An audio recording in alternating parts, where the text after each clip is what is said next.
Hello friends, welcome to my channel. आज हम बात करने वाले हैं रेपो रेट वर्सेस मार्केट के बारे में। तो रेपो रेट और मार्केट का क्या रिलेशन है, जिसकी वजह से आज एक रीज़न बन गया कि रेपो रेट में चेंजेस आया और वैसे ही मार्केट गिर गया। तो यहाँ पर मैं आपको पहले मार्केट दिखा देता हूँ कि मार्केट में किस तरीके की गिरावट आई है। तो ये निफ्टी है, ठीक है। निफ्टी 50 के शेयर्स है जो इतनी गिरावट दिखा रही है। निफ्टी 50 के शेयर्स है जिसमें से 15 शेयर्स जो है 5 से 3% के अंदर गिरे हैं। 2 शेयर 5 से ज़्यादा गिरे हैं और ये 28 शेयर्स है जो 3 से 0% के अंदर गिरे हैं और 5 ही शेयर है जो प्रॉफिट में है। मतलब वो हाई उनको पॉजिटिव उन्होंने परफॉर्म किया है आज के दिन, ठीक है। तो बाकी लोगों ने क्यों लॉस किया या क्यों नेगेटिव गए, तो मेन रीज़न है कि ओवरऑल मार्केट गिरा है और भारी गिरावट इसी वजह से या हाईएस्ट सेलिंग आई है क्योंकि रेपो रेट में चेंज आया है। तो रेपो रेट होता क्या है वो भी हम देखेंगे और इसमें गिरावट कैसे आई है। तो मेन है कि 45 शेयर्स है जो गिर चुके हैं और 5 ही शेयर है जो थोड़े बढ़ चुके हैं आज के दिन में। और यहाँ पर देखो ये सारे शेयर्स है निफ्टी 50 के शेयर्स है। तो ओनली निफ्टी 50 नहीं तो सभी के शेयर्स गिरावट। सिर्फ यहाँ पर भी आपको नज़र आएगा कि एक शेयर प्रॉफिट में नज़र आ रहा है ब्रिटानिया का, बाकी सभी शेयर्स रेड में नज़र आ रहे हैं। तो आपके भी शेयर्स ज़रूर रेड में ही रहेंगे। और यहाँ पर बैंक निफ्टी की बात करेंगे तो देखो बैंक निफ्टी में लगभग 12 शेयर होते हैं तो उसमें से एक ही शेयर थोड़ा बहुत प्रॉफिट में यहाँ पर नज़र आ रहा है या पॉजिटिव नज़र आ रहा है, वो कोटक महिंद्रा। बाकी सभी शेयर्स या सभी कंपनी बैंक्स डाउन में है, नेगेटिव में है, ठीक है। और यहाँ पर मिड कैप निफ्टी भी 100 भी देख ले तो सेम चीज़ है। यहाँ पर आपको दिखा दूँ तो सेम चीज़ यहाँ पर भी हो रही है निफ्टी मिड कैप में, ठीक है। 100 में तो यहाँ पर भी 100 शेयर है जो कि गिरे हुए हैं, ठीक है। और 100 में से 9 शेयर खाली प्रॉफिट में है, बाकी सभी गिरे हुए हैं। तो ये चीज़ें होती है शेयर मार्केट में, कोई ना कोई वजह बन जाती है कोई भी शेयर को गिरावट लाने में, ठीक है। और निफ्टी नेक्स्ट 50 के भी शेयर्स देखो सिर्फ 3 शेयर पॉजिटिव है, बाकी सारे नेगेटिव यहाँ पर नज़र आ रहे हैं। तो कितने शेयर्स यहाँ पर गिरे हुए हैं यहाँ पर आप देख सकते हो। तो सभी इंडेक्स आपको नेगेटिव ही नज़र आएंगे, ठीक है। तो मेजॉरिटी सभी शेयर्स नेगेटिव है, इस वजह से आपके भी पोर्टफोलियो के शेयर्स सभी नेगेटिव हो गए, ठीक है। तो यहाँ पर भी देखो 200 में भी शेयर्स जो निफ्टी 200 है उसके अंदर भी मेजॉरिटी सभी शेयर्स नेगेटिव है, थोड़े बहुत पॉजिटिव रहेंगे। निफ्टी 500 में भी देख लो तो 500 में से सिर्फ 55 शेयर पॉजिटिव है, बाकी सभी शेयर्स यानी 443 नेगेटिव है। यहाँ पर देख लो तो मेजॉरिटी कंपनीज़ के शेयर डाउन होने की वजह से आपके भी पोर्टफोलियो डाउन नज़र आते होंगे, ठीक है। और ओवरऑल मार्केट जो ग्लोबल मार्केट है वो भी डाउन चल रहा है। तो हर जगह से डाउन ही डाउन चल रहा है तो शेयर्स कैसे अप जाएंगे। और ऐसा ज़रूरी नहीं कि आपके पास वही शेयर हो जो बढ़ने वाले शेयर से, तो आप भी मार्केट को सपोर्ट करोगे। मतलब मार्केट जिस तरीके से जिस दिशा में जा रहा है उसी तरीके से आपके शेयर भी जाएंगे क्योंकि वो उसी में से है, इस वजह से होता है। उसके अपोजिट तो भाग नहीं सकते, ठीक है।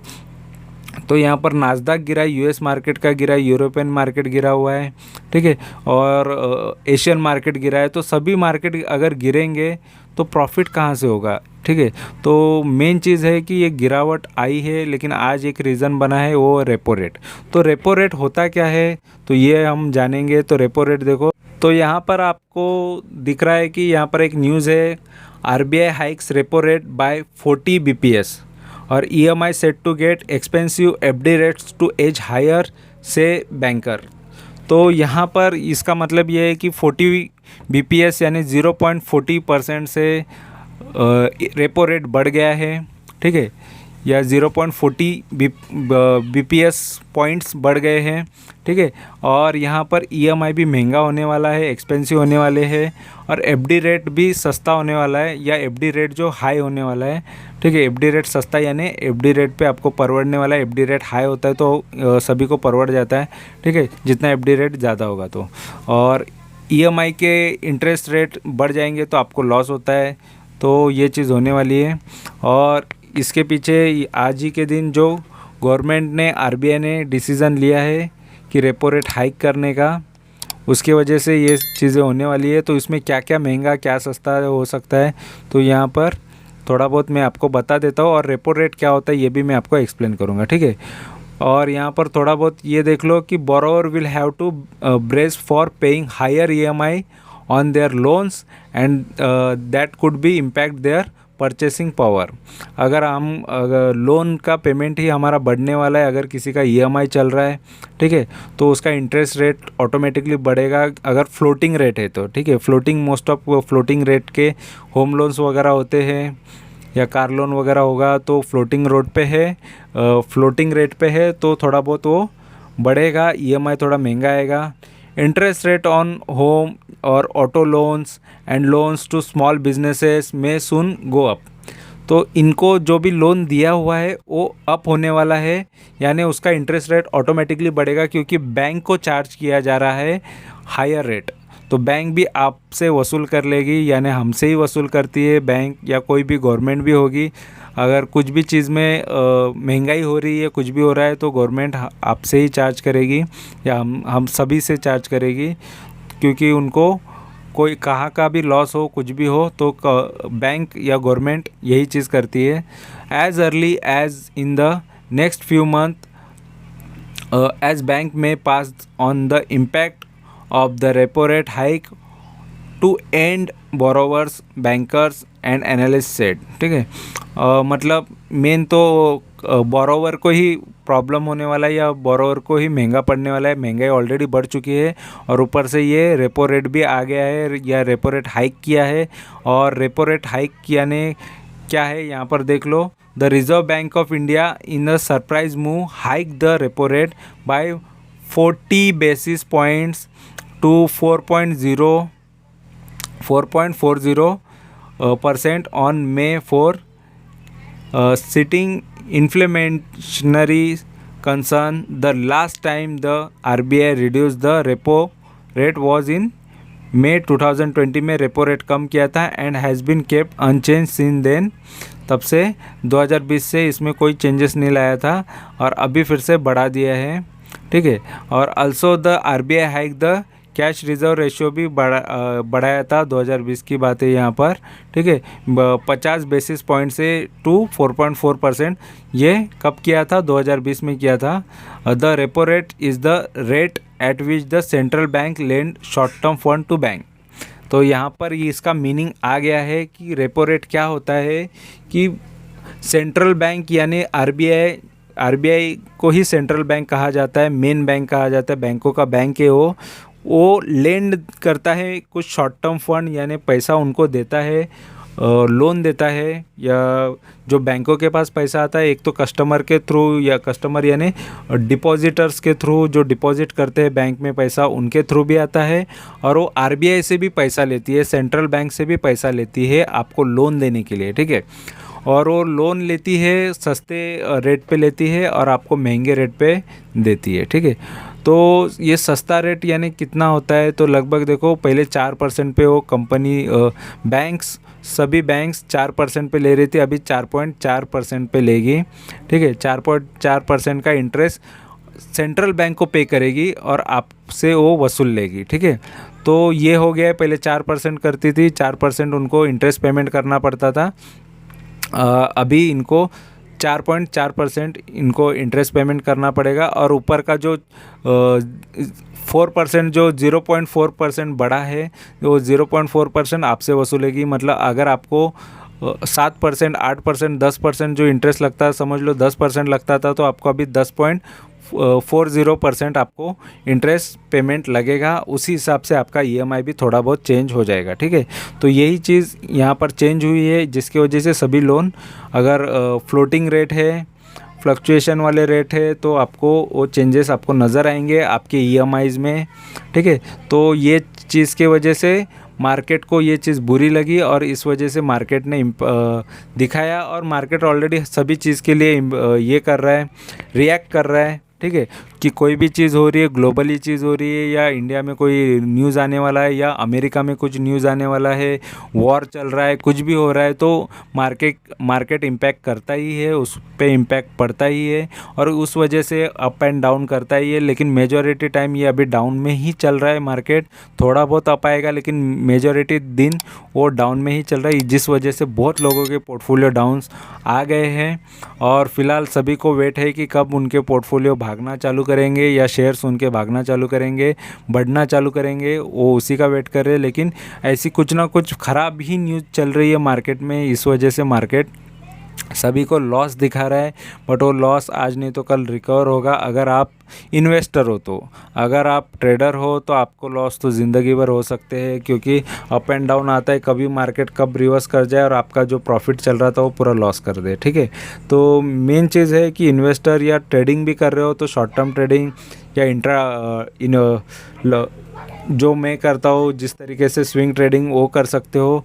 इंट्राडे और ऑप्शन ट्रेडिंग थोड़ा बहुत रिस्की होता है, ज़्यादा रिस्क जहाँ वहाँ प्रॉफिट भी ज़्यादा होता है, लेकिन इतना प्रॉफिट नहीं होगा कि आप बड़ी वेल्थ क्रिएट करो। ठीक है, बड़ी वेल्थ क्रिएट करने के लिए लॉन्ग टर्म का ही नज़रिया रखना चाहिए और लॉन्ग टर्म के ही शेयर लेने चाहिए। तो लंबी रेस के घोड़े बनो, छोटी छोटी रेस जीत के कोई ज़्यादा ये नहीं होता है, बड़ी रेस जीतना है और एकदम से ही अच्छा खासा प्रॉफिट करना है। ठीक है, तो इस वजह से ऐसा सोच के चलो, तभी आप अच्छा खासा प्रॉफिट लाइफ में कर सकते हो और अच्छा खासा वेल्थ बना सकते हो। तो फिलहाल यहाँ पर इस चीज़ से बहुत इम्पैक्ट पड़ने वाला है।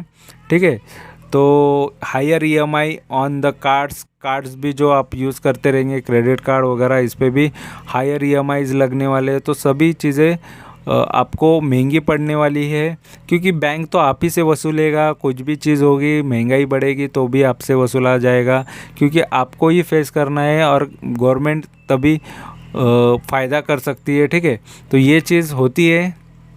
ये शेयर मार्केट है, शेयर मार्केट में सभी चीज़ें होती है। शेयर मार्केट कभी किसी को मालामाल कर देता है तो किसी को कंगाल कर देता है, ये दोनों चीज़ें ये शेयर मार्केट ही कराता है। ठीक है, तो फिलहाल यहाँ पर चीज़ नेगेटिव आई है, जिस वजह से ये चीज़ हुई है। ठीक है, और रेपो रेट हाई हुआ है, तो रेपो रेट यानी बैंक ने सेंट्रल बैंक आरबीआई ने जो लोन दे रही थी बैंकों को, वो 4% से दे रही थी, अभी 4.4% से देगी। ठीक है, तो उतना बैंकों के लिए कर्जा थोड़ा सा बढ़ गया, लोड थोड़ा सा बढ़ गया, और बैंक वसूलेगी आप लोगों से, हम लोगों से, सभी लोगों से। और वो या बिज़नेस को लोन देती है या कंपनीज़ को लोन देती है। ठीक है, किसी को भी लोन दे रही है तो उनसे वसूलेगी। होम लोन लेने वालों से, कार लोन लेने वाले से, सभी से वो बैंक वसूल करेगी। ठीक है, तो यही चीज़ थी रेपो रेट, और उसके वजह से ये इम्पैक्ट पड़ा है, क्योंकि वो महंगाई जितना ज़्यादा होगा, लोग उतना डरेंगे सामान खरीदने से, चीज़ें खरीदने से, घर लेने से, कार लेने से, बाइक्स लेने से या लोन लेने से थोड़ा सा कतराएंगे। और महंगाई की वजह से लोग और ज़्यादा पैनिक हो जाते हैं, क्योंकि परचेसिंग पावर कम हो जाती है, और इस वजह से मार्केट में इम्पैक्ट पड़ता है कि सेल कम हो जाएगा। जैसे ऑटोज़ के सेल है, मेटल्स के सेल है, या किसी भी चीज़ के सेल है, तो वो चीज़ थोड़ी सी इम्पैक्ट पड़ जाती है, क्योंकि लोग सोचते हैं कि इस बार नहीं, अगली बार लेंगे जब सस्ता होगा। तो लोग इस तरीके से सोचना चालू कर देते हैं, क्योंकि हाथ में पैसा होना इम्पोर्टेंट है जब महंगाई होती है। तो ये चीज़ इसीलिए इम्पैक्ट पड़ती है, और इसी वजह से मार्केट पूरा नेगेटिव चीज़ें दिखाता है। लेकिन ये कुछ दिन के लिए, थोड़ा दिन ये दिखाएगा वो चीज़, फिर उसके बाद फिर से ही आदत हो जाएगी और मार्केट फिर से पॉजिटिव आना चालू होगा। ठीक है, तो ऐसा नहीं है कि मार्केट अभी कंटिन्यूसली डाउन जाएगा। तो होता है ये मार्केट में, कोई ना कोई चीज़ मार्केट को बुरी लगती है और वो रिएक्ट करता है, फिर से बढ़ेगी, आदत हो जाएगी कि वो उसके साथ लोग कोरोना के साथ जीना सीख गए। तो अभी तो ये रेपो रेट या बाकी चीज़ें क्या होती है, उससे तो इजीली आराम से आगे लोग जाएंगे, बढ़ेंगे। तो फिलहाल यही न्यूज़ थी, और इसी के वजह से मार्केट को इम्पैक्ट पड़ा है। और बाकी तो मार्केट के बारे में मैंने बताया कि कब से क्यों गिर रहा है, क्या रीज़न है। तो मेन ग्लोबल रीज़न है, और ग्लोबल में मार्केट का जो ख़राब चल रहा है वही रीज़न है। ठीक है, तो इसी वजह से मार्केट ख़राब चल रहा है, तो टेंशन लेने की बात नहीं है। अभी जो टाइम चल रहा है वो आगे जाके वैसा टाइम नहीं होगा। मार्केट ऑलवेज़ अपसाइड ही रहेगा। कभी कभी प्रॉफिट बुकिंग आती है तो प्रॉफिट बुकिंग थोड़ा टाइम चलता है, थोड़ा टाइम मार्केट एक ही रेंज में चलता है, फिर उसके बाद फिर से बढ़ना चालू होता है। थोड़ा बहुत रुका है मार्केट, क्योंकि बड़ी एक रैली दी थी इसने 2020 से, जैसे कोरोना के बाद इसने कंटिन्यूसली रैली दी थी, ठीक है। तो वो रैली और नया हाई बनाया था, फिर अभी थोड़ा बहुत तो एक ही रेंज में चलेगा, या अप डाउन करेगा या डाउन साइड चलेगा थोड़ा, फिर उससे भागना चालू कर सकता है। तो फिलहाल आपको रेडी रहना है, पैसा रखना है, और अच्छे भाव पे, सस्ते भाव पे अच्छे अच्छे शेयर्स लेके रखने हैं, और अच्छा खासा लॉन्ग टर्म में या शॉर्ट टर्म में अच्छा खासा प्रॉफिट कमाना है। तो वीडियो अच्छा लगा है तो ज़रूर चैनल को सब्सक्राइब करो, लाइक करो, दोस्तों के साथ शेयर करो, कमेंट करो। Thank you very much for watching my video. Thank you, bye bye.